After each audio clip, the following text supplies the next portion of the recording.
Maintenant, nous avons besoin de faire deux choses.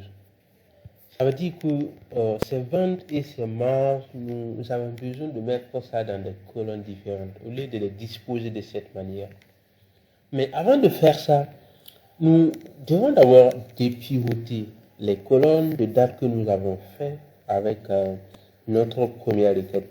Donc, vous voyez ici, on a des colonnes qui contiennent des dates. Donc, nous devons dépivoter ça d'abord. Et pour ce faire, comme nous l'avons vu précédemment, on sélectionne les colonnes que nous voulons garder statiques.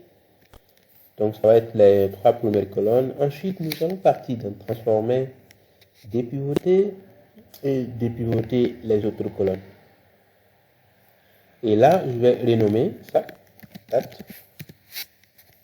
Par contre, la colonne valeur, je ne peux pas renommer cette colonne d'abord, puisque c'est une colonne qui contient en même temps les données de vente et les données de marge. Donc, du coup, je laisse cette colonne pour le moment. Mais par contre, pour la colonne date, donc nous avons essayé en fait de filtrer et enlever les sous-totaux que nous voyons ici. Nous avons les trimestres et les années. Donc, pour ce faire, comme nous l'avons vu précédemment, il faut juste aller dans l'onglet Transformer, en sélectionnant bien sûr la colonne en question, aller dans Date et puis Analyser.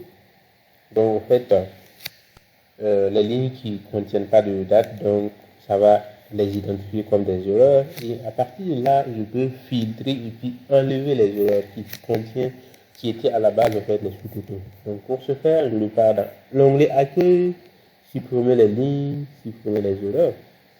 Voilà, donc maintenant nous avons une colonne qui contient les dates que nous pouvons maintenant utiliser.